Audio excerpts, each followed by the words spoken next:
ഞാനിന്ന് തയ്യാറാക്കിയിരിക്കുന്നത് നമ്മളെ ഈ ഒരു ഇഫ്താറിന് നമുക്ക് ട്രൈ ചെയ്ത് നോക്കാൻ പറ്റുന്ന കിഡിലൻ ടേസ്റ്റുള്ളൊരു ഡ്രിങ്കാണിത്. അപ്പോൾ ഗസ്റ്റ് വരുന്ന സമയത്താണെങ്കിലും നമുക്ക് ഈ വേനൽ ചൂടൊക്കെ അകറ്റാനായിട്ടാണെങ്കിലും നല്ല കിഡിലൻ ടേസ്റ്റുള്ളൊരു വെറൈറ്റി ആയിട്ടുള്ളൊരു ഡ്രിങ്കാണിത്. അപ്പോൾ നമുക്ക് പെട്ടെന്ന് തന്നെ വീഡിയോയിലേക്ക് കിടക്കാം.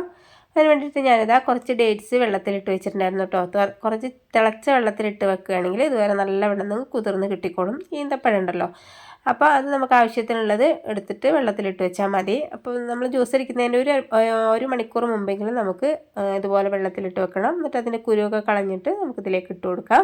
പിന്നെ നമുക്ക് ആവശ്യത്തിനുള്ള ആപ്പിൾ കട്ട് ചെയ്തിട്ട് ചേർത്ത് കൊടുത്തിട്ടുണ്ട്, പഞ്ചസാര അതുപോലെ ചേർത്ത് കൊടുത്തിട്ടുണ്ട് കേട്ടോ. ഒരു 4 ടേബിൾ സ്പൂൺ പഞ്ചസാര ഞാൻ ഇട്ട് കൊടുത്തിട്ടുണ്ട്.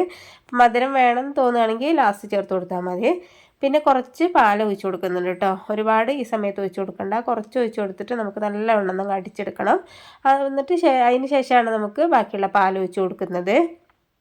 ആദ്യം തന്നെ പാൽ ഒഴിച്ച് കൊടുക്കുകയാണെങ്കിൽ നല്ലവണ്ണം അരഞ്ഞ് കിട്ടില്ല. ആപ്പിളും നമ്മൾ ഈത്തപ്പഴമൊക്കെ നല്ലവണ്ണം അരഞ്ഞ് കിട്ടാൻ വേണ്ടിയിട്ട് ആണ് കുറച്ച് പാൽ ചേർത്ത് കൊടുക്കുന്നത്.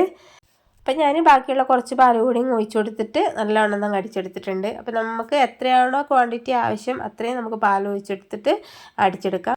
അപ്പോൾ നിങ്ങൾക്കിപ്പോൾ കൂടുതൽ ക്വാണ്ടിറ്റിയിലാണ് തയ്യാറാക്കി എടുക്കേണ്ടത് എന്നുണ്ടെങ്കിൽ നമ്മൾ അടിച്ചെടുക്കുന്ന സമയത്ത് ആപ്പിൾ അടിച്ചെടുത്തില്ലേ, ആ സമയത്ത് 2-3 സ്ലൈസ് ബ്രെഡ് എടുത്തിട്ട് അടിച്ചെടുത്താൽ മതി കേട്ടോ. അപ്പോൾ നല്ലൊരു തിക്നെസ്സും കാര്യങ്ങളും കിട്ടിക്കോളും. ടേസ്റ്റ് വ്യത്യാസമൊന്നും ഉണ്ടാവില്ല, നല്ല ടേസ്റ്റും കാര്യങ്ങളും തന്നെ ഉണ്ടാവും കേട്ടോ.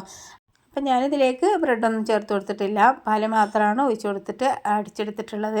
ഞാനൊന്ന് ഗാർണിഷ് ചെയ്യാൻ വേണ്ടിയിട്ട് അതിന് മുകളിലായിട്ട് കുറച്ച് അനാറിട്ട് കൊടുക്കുന്നുണ്ട് കേട്ടോ. അപ്പോൾ നിങ്ങൾക്ക് ഇങ്ങനെ തണുക്കാത്ത പാലൊക്കെ ആണെങ്കിൽ നമ്മൾ ഫ്രിഡ്ജിലേക്ക് വെക്കുന്ന സമയത്ത് അനാറിട്ട് കൊടുത്തിട്ട് നല്ലോണം മിക്സാക്കി കൊടുത്തതിന് ശേഷം ഫ്രിഡ്ജിലേക്ക് വെച്ചാൽ മതി കേട്ടോ. അപ്പം നല്ലവണ്ണം ഒന്ന് തണുത്ത് കിട്ടുകയും ചെയ്യും. നല്ല ടേസ്റ്റി ആയിട്ടുള്ളൊരു ഡ്രിങ്ക് തന്നെയാണിത്. പിന്നെ നിങ്ങൾക്ക് വേണമെന്നുണ്ടെങ്കിൽ ഇതുപോലെ തന്നെ ആപ്പിൾ ചെറുതായിട്ട് കട്ട് ചെയ്തിട്ട് മുകൾ ഭാഗത്തിട്ട് കൊടുക്കുക. ഡേറ്റ്സ് വേണമെങ്കിൽ അതുപോലെയൊക്കെ കട്ട് ചെയ്തിട്ട് ചേർത്ത് കൊടുക്കുക കേട്ടോ. അപ്പോൾ അതൊക്കെ നിങ്ങൾ ഇഷ്ടത്തിനനുസരിച്ച് എന്താ ചേർക്കുന്നത് നോക്കിയിട്ട് ചേർത്ത് കൊടുക്കാവുന്നതേ ഉള്ളൂ. അപ്പോൾ ഞാനിതിൽ അനാറ് മാത്രമാണ് ചേർത്ത് കൊടുക്കുന്നത്. അപ്പോൾ കുടിക്കുന്ന സമയത്ത് നമുക്ക് കടിക്കാനായിട്ട് കിട്ടുകയും ചെയ്യും. നല്ല ടേസ്റ്റി ആയിട്ടുള്ള ഹെൽത്തി ആയിട്ടുള്ളൊരു ഇഫ്താർ ഡ്രിങ്ക് തന്നെയാണിത്. ഈ ഒരു ഇഫ്താറിന് നിങ്ങളിത് ട്രൈ ചെയ്ത് നോക്കുമെന്നാണ് എൻ്റെ വിശ്വാസം. അപ്പോൾ ട്രൈ ചെയ്ത് നോക്കിയിട്ടൊന്ന് ഫീഡ്ബാക്ക് അറിയിക്കാനും മറക്കരുതേ. അപ്പോൾ വീഡിയോ നിങ്ങളൊന്ന് ലൈക്ക് ചെയ്യാനും ഫാമിലി ഫ്രണ്ട്സിനൊന്ന് ഷെയർ ചെയ്യാനും മറക്കരുത്. സബ്സ്ക്രൈബ് ചെയ്യാതെ കാണുന്നവരൊന്ന് സബ്സ്ക്രൈബ് ചെയ്ത് സപ്പോർട്ട് ചെയ്യുകയും ചെയ്യണം കേട്ടോ.